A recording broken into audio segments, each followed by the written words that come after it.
going on in the world of building energy modeling that every single one of these talks could be a half-an-hour talk, but we just don't have time. As I'm sure you guys noticed in your breakout sessions, you get into the good topics and then you have a next good topic to look at. So to solve that problem, we've been putting together this sort of Power Talk series. We've squished it into the second half of lunch, so please continue eating. But we're going to look at what we've got today. So first up, I'd like to introduce Ryan McFadyen from Southern California Edison. He's going to give his Power Talk, Understanding Grid Changes with BUGMAP. Again, these are rapid fire. We're not going to have live Q&A for any of them, so queue up your questions on the forum on your device. Thank you so much.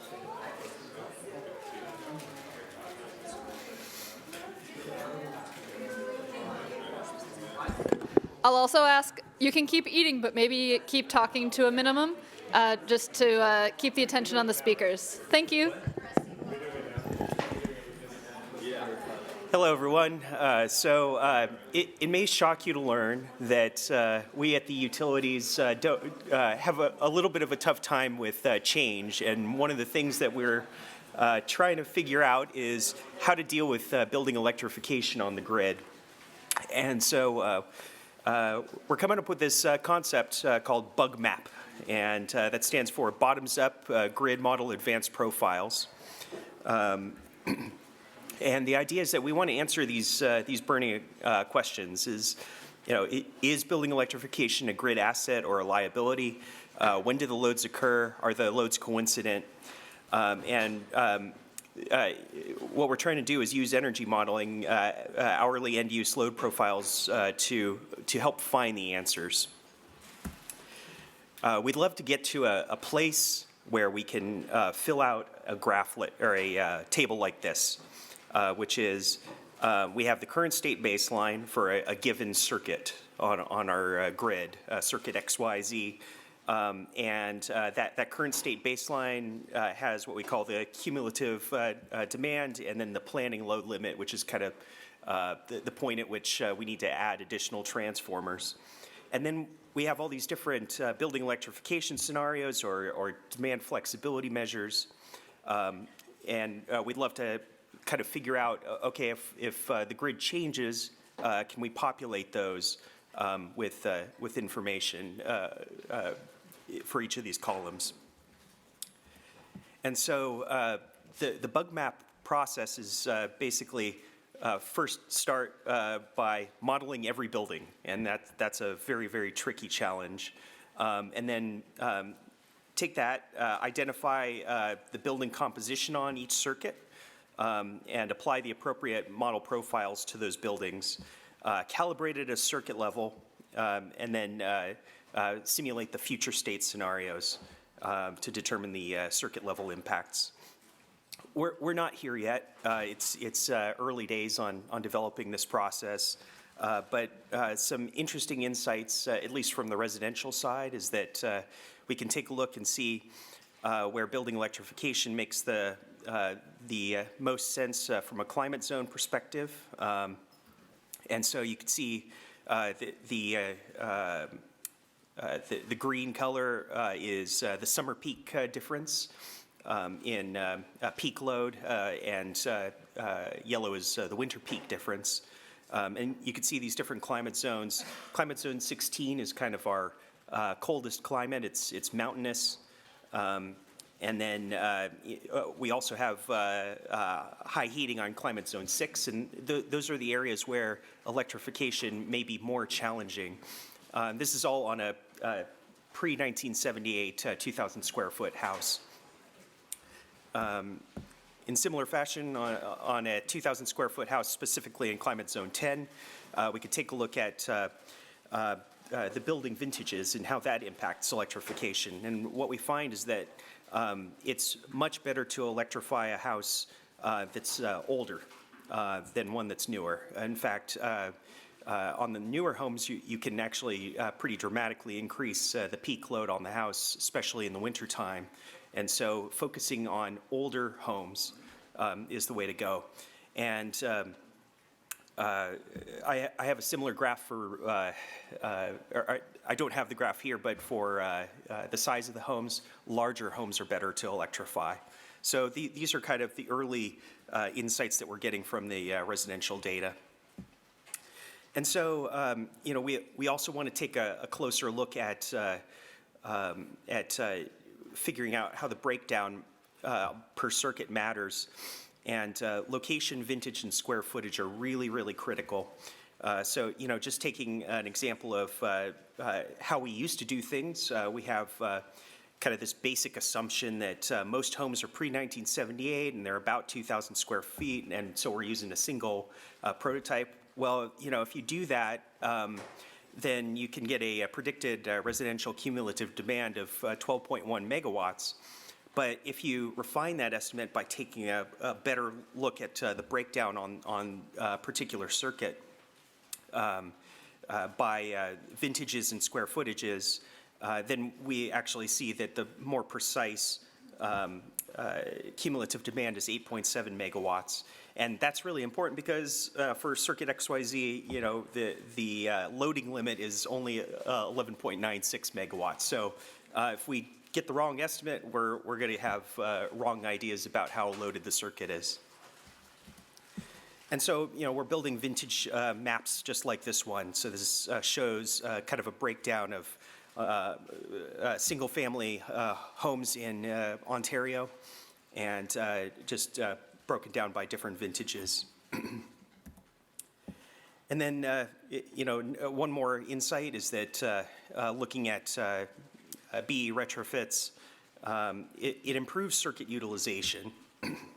We have kind of this look at, blue is the baseline mixed fuel home, and then BE is the post-retrofit of space and water heating. And the features that we see is that the BE profile spends a lot less time above 6 kW than the baseline profile, but we see these other points where there's higher utilization at other points in the curve. So it's just kind of interesting that we see these short duration intense peaks driven by the backup resistive elements in the heat pump water heaters. But overall, the utilization driven by heat pump space heating in the winter is kind of levels things out a bit. So anyway, that's just a flavor of the kinds of things that we're working on and hoping to improve this model as we continue along. So thank you.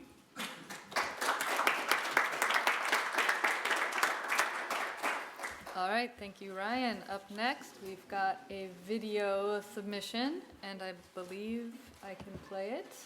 Let's see. I'm a senior engineer with Energy 350, and I support NRDC on their advocacy to strengthen Title 24. I'm excited to be here virtually at CalBEM today to talk about the state of electrification in Title 24. We've been focused on the issue of efficient electrification in Title 24 for the last 7 or so years. When we first started this work, gas was heavily incentivized in the code, and it was challenging for electric buildings to comply. There have been significant efforts over the last several years to reduce the barriers to electrification and even promote electrification within the code. Today, I'm going to focus on the changes in the 2022 code and walk through some of the modeling that we've done to look at how the 2022 code treats all electric buildings and what barriers still exist. Starting with what's new in 2022. There are 2 main metrics in 2022. The first is time-dependent valuation, or TDV, which most of you are probably familiar with. TDV is a cost metric. The 2022 TDV values are more favorable to electricity than in past years, but are still higher for electricity than for gas. And the second metric is new, time-dependent source energy, or TDS. TDS measures source energy use, but can be used as a proxy for emissions. The TDS values are lower for electricity than for gas.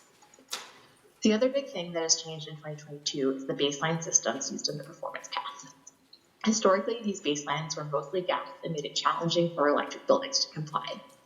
They have been significantly updated in 2022. For single-family homes, the new baselines use either a heat pump, water, or space heater, depending on the climate zone. For multifamily buildings, The space heating baseline has been changed to a heat pump in almost all climate zones, and the water heating baseline is the same fuel as proposed. For non-residential buildings, the change is more limited.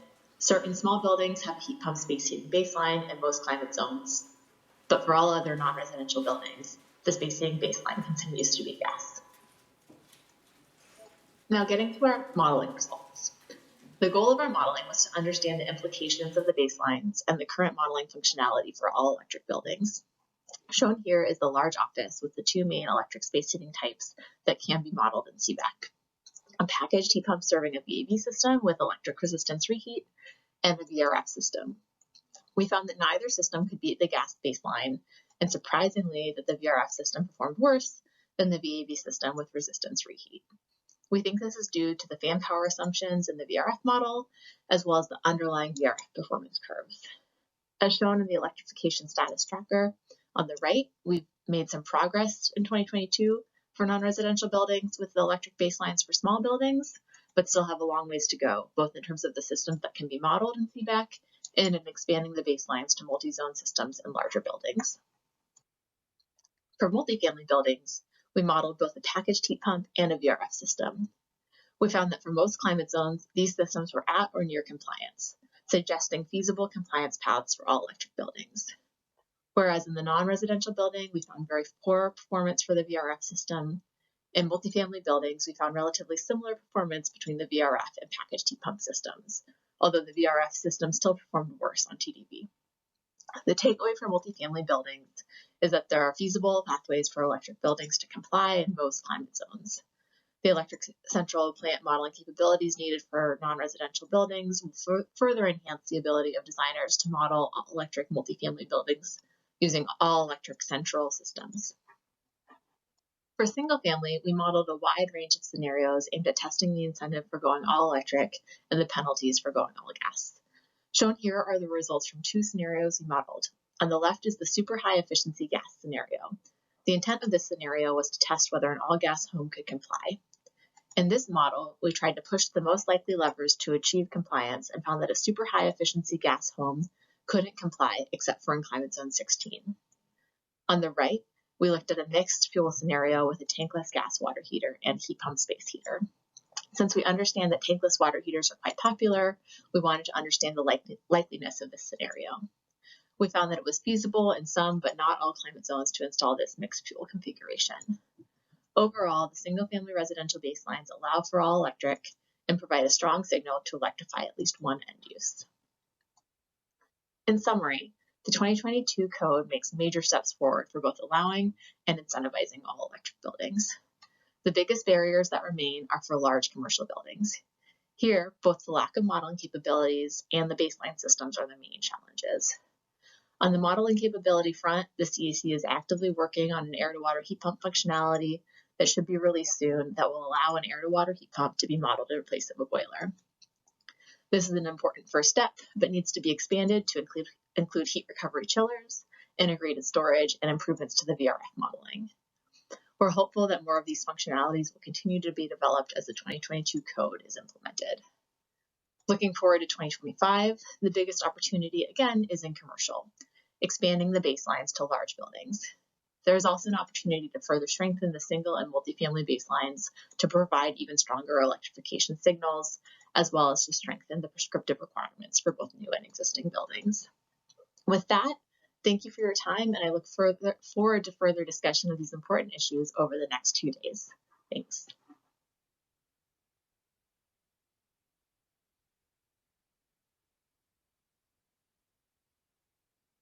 Great to have her presentation, even though she wasn't able to attend today. Next up, we've got Neal Kruis, Vice Principal at Big Ladder Software, to report on ASHRAE 205, because actual mileage varies. All right, thanks, Elise. Okay, so ASHRAE Standard 205 is called Representation of Performance Data of HVAC and R and other facility equipment. When we think about equipment performance, we often think about ratings like SEER, IPLV, HSPF. And I'm going to talk about how these ratings really don't capture the actual performance of equipment and how this new standard is going to help with that process. I like to start with an analogy to the EPA fuel economy rating as something that we're all familiar with. And this includes the "your mileage may vary" disclaimer, or more exactly, in this case, actual results will vary for many reasons, including driving conditions, how you drive the vehicle, and how well you maintain the vehicle. HVAC equipment ratings come with a similar disclaimer. For example, this heat pump label says the rating will vary slightly with different coils and in different geographic regions. But that's just the rating. What they really need to explain is that the actual performance of the equipment, it will vary depending on how efficient the rest of the building is. Who controls the thermostat and how do they control it? How competent was the HVAC technician who installed the equipment, and how well is that equipment maintained? It's also a common practice for manufacturers to underrepresent the performance of their equipment to give a safety buffer in case DOE audits their ratings. Or sometimes they'll just do it to keep, for marketing reasons, to keep products in the same tier of efficiency. They can always claim that their equipment is worse than it actually is, and they often do. And with these combined, the "your mileage may vary" error bars for equipment ratings really do make them obsolete for performance-based code compliance and incentive programs. The reality is, published ratings only offer insight into a single point of performance. A lot of work has gone into figuring out how to go from a seasonal rating to a gross COP and a set of curves. And it is an incredibly underdefined problem, one with one equation and upwards of 50 unknowns. It's virtually impossible to solve. If we go back to our fuel economy analogy, it would be like trying to completely define the drivetrain of a car just from knowing what the fuel economy value is. And if that sounds absurd, it's because it is. Even if we had all the other data points that go into a seasonal rating calculation, we'd still be far short of the full performance maps that we need to characterize equipment. We, as an industry, have been stuck here for 40-some years, and it is time to move on. The importance and value of energy modeling has increased significantly, and manufacturers are slowly starting to realize that there is more to their equipment than AHRI ratings and design conditions. Enter ASHRAE Standard 205. The standard contains representation specifications and a standardized schema for several different types of equipment. The data publisher then shares compliant representation files with an energy modeler, who then imports them into their simulation software of choice. There's no error-prone manual manipulation necessary in this step. And so far, the committee has developed 7 representation specifications with several others at various stages of development. The idea is to eventually be able to simulate entire systems of product-specific performance. For example, in a chilled water plant, we have specifications for chillers, for fans, and with drafts underway for pumps and hydronic coils, and we're starting conversations with cooling tower manufacturers to characterize their equipment as well. The idea is, and then we have unitary systems also have their own representation specification that is actually a composite of smaller specifications like DX cooling coil systems, blowers, mechanical belts, motors, and electronic motor drives. I already mentioned that we're working on hydronic coils, but we're also working to add heating performance to DX coil systems as well for heat pumps. Other future representation specifications will include water heaters, ERVs, fenestration systems, cooling towers, and VRF systems. After 12 years of bickering between manufacturers and software developers, we are finally publishing the standard in early 2023. But now that this effort is gaining some traction, we need your help. Mechanical engineers start asking manufacturers for 205 representations. Energy modelers ask your software vendors to start supporting reading the 205 data. Policy people consider ways to incentivize manufacturers to publish the data. And everyone, you can get involved in the standard. Help us write new representation specifications and make the clumsy use of ratings in our models a thing of the past. Thank you.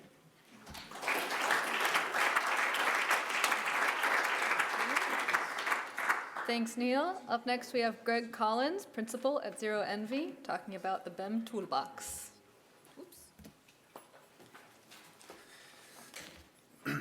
Thank you, Elise. Okay, so I've been working on energy modeling for over 13 years now. I'd like to think I've gotten pretty good at it. However, software engines, interfaces, modeling standards, energy codes, et cetera, are constantly evolving, making it harder to keep up.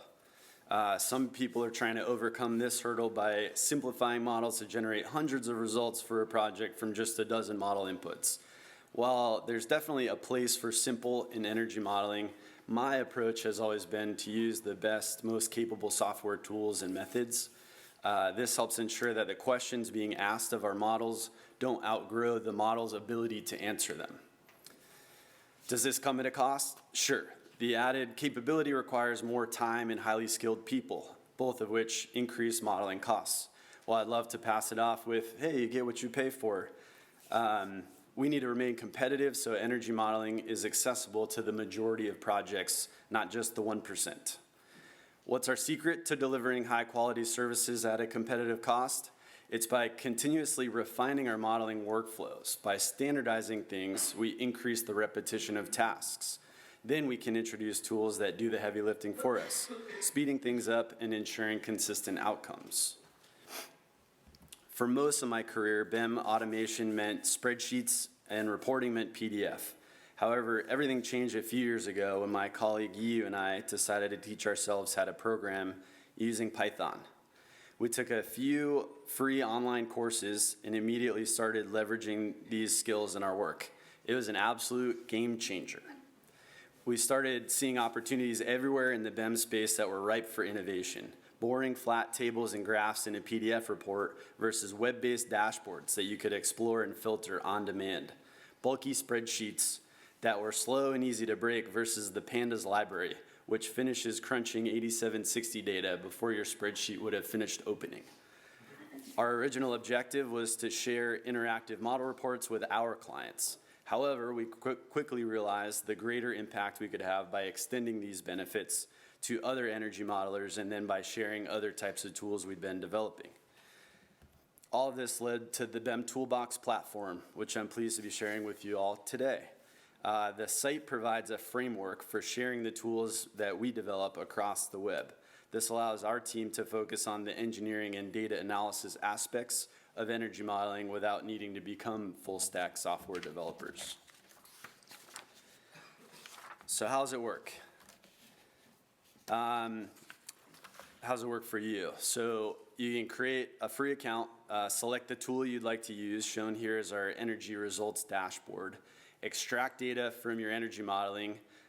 We use ISVE, so we use the Python API. We just, as of yesterday, got our extraction script uploaded on the IES content store, so that's free and available for download today. Once you have the files, you upload or drag and drop into the tool page. The tool will process the data and then open the dashboard or report in a new page or download a file, depending on the tool.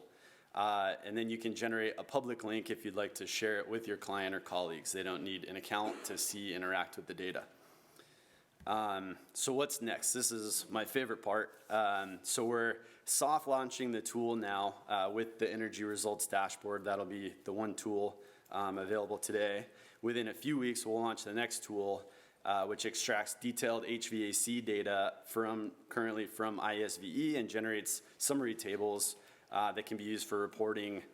Primarily, the lead MEPC spreadsheet was the target, but it can be used for lots of other things. We also have a script that analyzes hot and chilled water load profiles on an hourly basis to evaluate the potential for heat recovery, generating many dynamic plots and recommending equipment sizing. We're also working on a smart thermal template mapping tool that will assign the appropriate template based on the architect's room names. It'll learn from your corrections, getting better over time and automating a task that's currently pretty manual in every BEM tool that I'm aware of. And that's just the tip of the iceberg. So I hope that energy modelers in the room see as much value from these types of tools as we've found.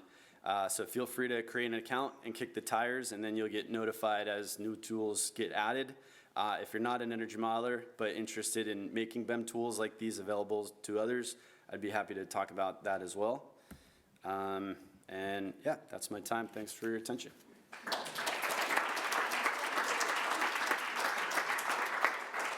All right, thanks, Greg. Up next, we've got Marc Costa with maybe my favorite title, From BEM to SLEMs.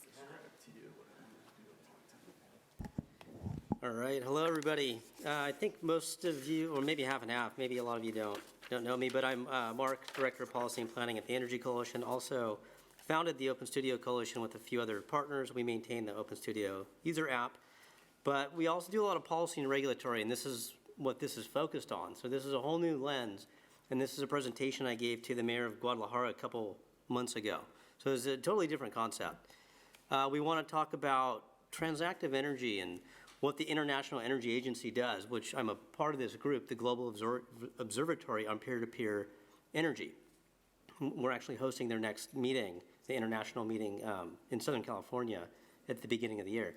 But they're really trying to tackle these problems, and actually BEM is part of what some groups are doing in Medellin, Colombia, the Tyndall Institute, who has their own physics engine out there, and that is actually at the Tyndall Institute.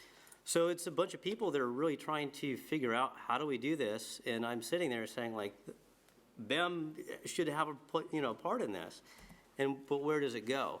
So there's these things called transactive energy, at least here in California. The more ubiquitous umbrella term would be smart local energy markets. So smart local energy markets capture transactive energy peer-to-peer and community self-consumption. There's a bunch of literature reviews that we can go into detail on those. The other part is that you've heard of in the either Inflation Reduction Act, IIJA, or even in the emergency proceedings that we had in California, virtual power plants, aggregators, dispatching. Well, that's really changed. Gregor Verbich in the University of Sydney is a power systems engineer and has really mapped out the evolution of virtual power plants. So version 0, 1, 2, 3, and 2 and 3. And you could just see, are these things that we're designing inside of people's homes and buildings, are they really system-oriented? Are they giving grid benefits, right? You think of like IEEE 2030.5 and grid-forming inverters, or are they customer-oriented? It'll notify you that you might want to like wash your clothes later or turn up the thermostat. But then also, is that hardware oblivious or in sync with the other devices inside your premise or even on the grid? So we have these two axes to think about. And once you think about how this has to play into the rest of the market and how we design buildings, design policies and programs, there's maybe a whole different way that we think about, or maybe another layer of, hopefully not complexity, but just another layer to modeling that we might need to think about, mostly controls, things of that nature. So all these lines, you don't really have to worry about them, but when you get the slides, they're the frequencies of connections between all the market actors. So you have suppliers, distributors, wholesale markets, aggregators, and there's emerging roles in the market in this, so, as evidenced by some research out of Brussels, that we should be paying attention to market makers and customer representatives. So over $40 billion of market potential here in the US, or just in California alone, retail energy. Scale that up to a market maker or broker. I mean, that's a significant amount of funding. At the same time, I would stand up here and I'll say people need to use more energy. There's no such thing as too much DERs, solar and storage, on one person's site. And we probably want to invert the loading order. That's like blasphemy. But for disadvantaged communities and people that don't use energy, and we see it right here, people are super uncomfortable in their homes. They have AC and they don't use it. So what do we do about it? We have a crisis in escalating energy rates. We have wildfires. We have all this stuff. How can you derive value out of energy for people? We can kind of gloss over this one, but we have so many competing industry standards. 2040.5B from CTA, that's a good one. We have just a whole grab bag of standards, and we have to make sense of all of them. And that's just not only for one home. For one home, it's okay, but if you want to manage this for multiple homes, It's a whole different thing. So the smart transition is really good for the grid. You can orchestrate the exchange of energy between all the peers and the community, balancing a multi or single objectives, whether it's decarbonization, carbon reduction, bill minimization, and you can still really not impact the grid. So I would just say we need to challenge some of these things. I think we have 1 minute or less left. 0 minutes, okay. So I'll leave you with this. Think about the way that we define electrical corporations. These things in terms of transactive energy is not prohibited, but prohibitive. And we might want to think about things like they've done in the UK, and we probably want to think about BEM for smart contracts and oracles. That's something I'm actively working on with people that do cybernetics and IEEE stuff, so it's crazy. Come talk to me afterwards. And that power conditioning. Ancillary services and middle markets for distribution systems are incredible, and we don't use them, and there's no vehicle to use them. So think about how BEM does it. Thanks.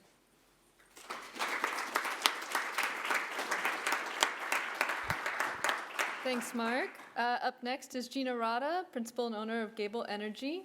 CABEC mentoring program is her choice of topic. Wow. Still doesn't look like me. I'll keep trying. So we were talking in our working group earlier about who did we learn what we do from? Who did you learn from? Because we know we didn't learn it in school, right?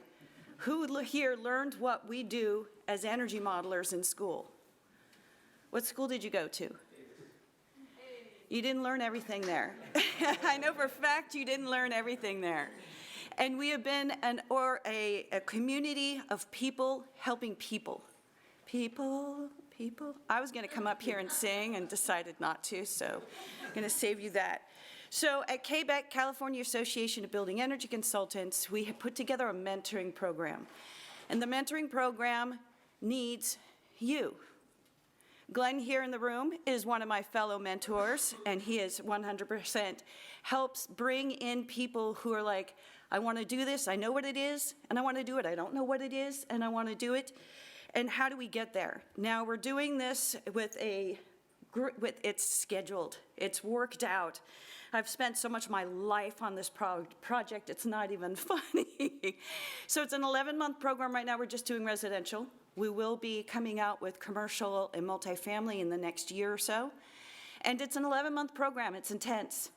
And every single student who is entering the program is expected to put 20 to 30 to 40 hours a month into learning and taking the classes and modeling. The biggest time they have to spend into this is doing models, with which then they check in with their mentors, and they get this constant affirmation, you're on the right pathway, let's bring in this other tool, let's do this. We do monthly meetings as a group, at which they learn what classes they need to sign up for the next month, what amazing tools are available either through Energy Code ACE or the Energy Commission or NFRC or CRRC or whatever. Every month we bring things to the table that help us do our work that are available through the industry. We have each month as a topic, so I kind of walk through what are the basics to the end. I just realized one of the topics I don't have is how do you read a set of plans? How did you learn how to read an electrical plan, a mechanical plan, an architectural plan, a structural plan?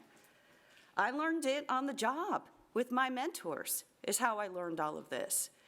So to be a mentor, you do have to be a certified energy analyst. We want to make sure we have people who understand the core of the information we're supporting in the program and be a member of good standing and willing to share. And that's one thing I can tell you about all our mentors. They love to share. I have such a great group of mentors. I need more. I need more.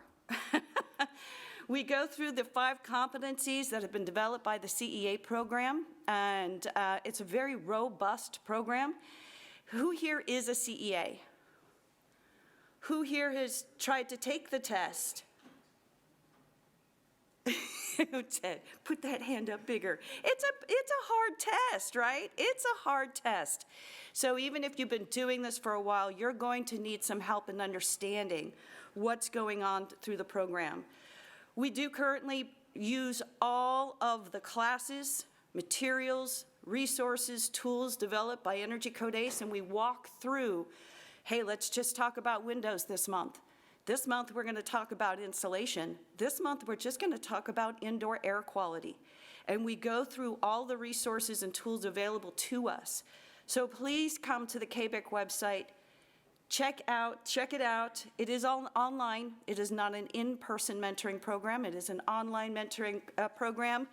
And if you're not going to sign up for a mentor, maybe think of people in your company who would like to be a mentee. We're finding that the mentees need to be part of a work program that supports what they're doing. That's the mentees who are succeeding.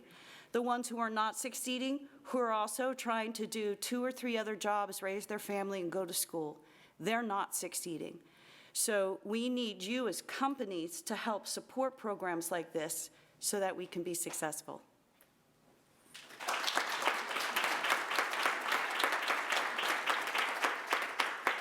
Thanks, Gina.